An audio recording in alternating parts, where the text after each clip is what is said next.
자, 지금 세계에서 가장 강력한 국가 중 하나인 중국에서 말 그대로 거대한 정치적 지각 변동이 일어났습니다.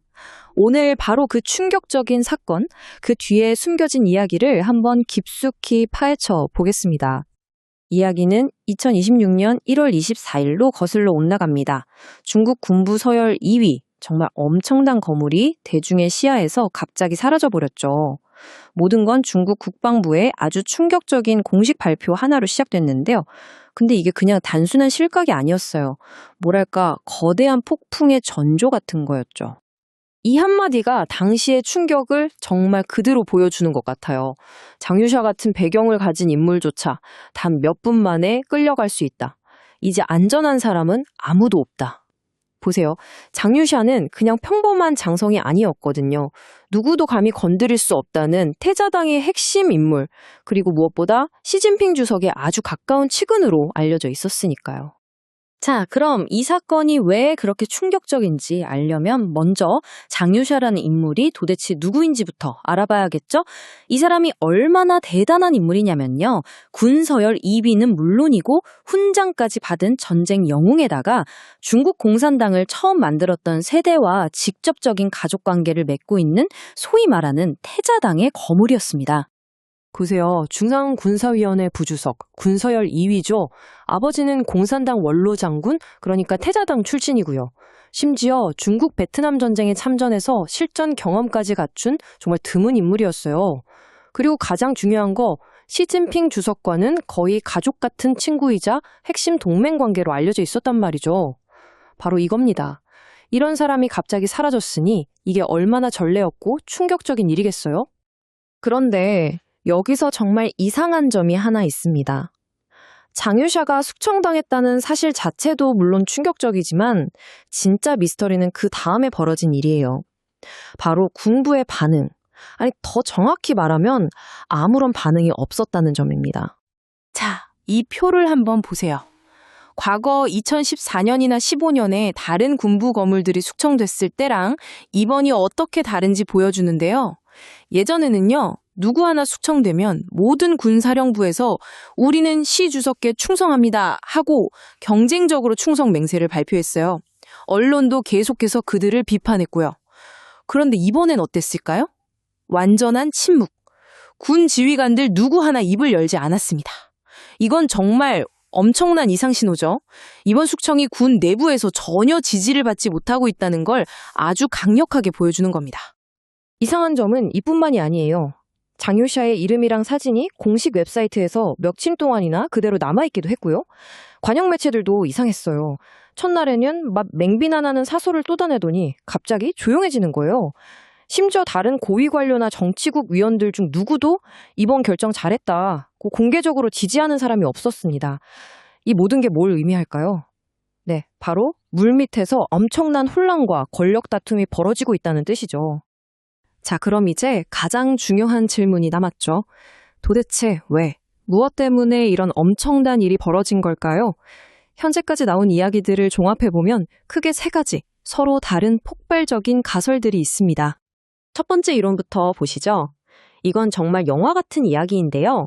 바로 장유샤가 시진핑을 몰아내려는 쿠데타를 시도했다는 겁니다.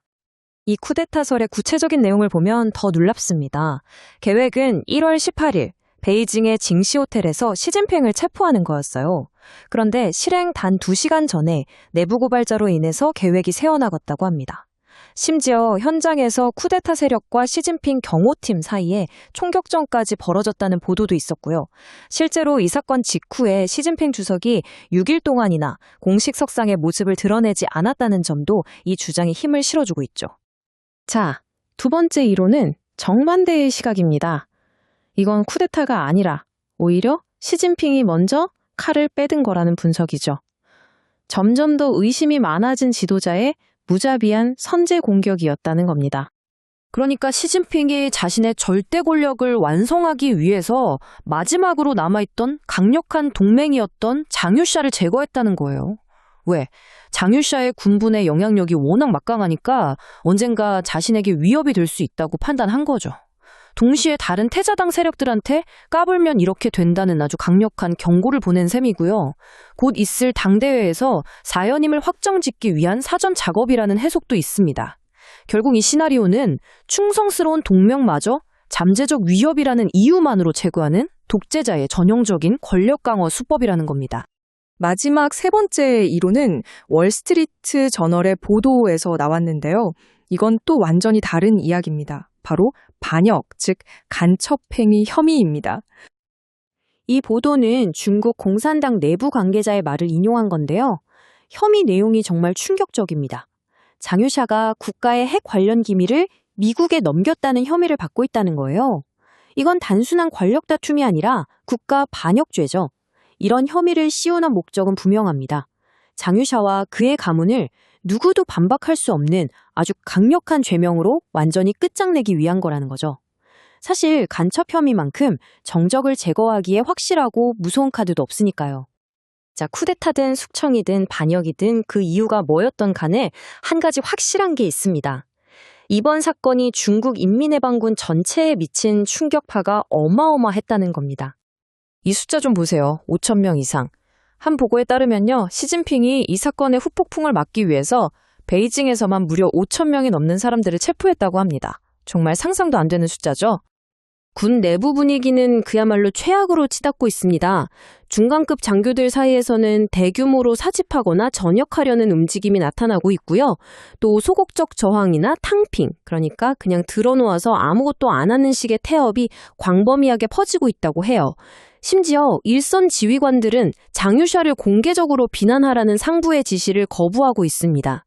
군 전체에 다음은 내 차례인가 하는 끔찍한 공포가 퍼져 있는 거죠. 이건 군의 사기와 전투력을 심각하게 쪽먹는 아주 위험한 상황입니다. 결국 시진핑은 장유샤라라는 거물을 제거해서 단기적으로는 자신의 권력을 더 강화했을지도 모릅니다. 하지만 많은 전문가들은 그가 이번 일로 결코 열어서는 안 될 판도라의 상자를 열어버린 것일 수 있다고 경고합니다. 생각해보세요. 중국 공산당 체제를 떠받치는 가장 중요한 기둥이 바로 군대입니다. 그런데 그 통제의 도구여야 할 군대가 이제는 거꾸로 그 체제를 두려워하고 불신하게 된 겁니다. 권력의 바로 그 기반이 뿌리채 흔들리고 있는 거죠. 일부에서는 이 사건이 체제 전체를 걷잡을 수 없는 붕괴로 몰고 가는 이른바 죽음의 소용돌이의 시작이 될 수도 있다는 분석까지 내놓고 있습니다. 그래서 마지막으로 이 질문을 던져보게 됩니다. 체제를 지키는 공포의 도구였던 군대가 바로 그 체제 자체를 두려워하게 될 때 과연 어떤 일이 벌어질까요? 이 충격적인 숙청의 진짜 후폭풍은 어쩌면 이제부터 시작일지도 모릅니다. 그리고 이 질문에 대한 답이 앞으로 중국의 미래를 결정하게 될 겁니다.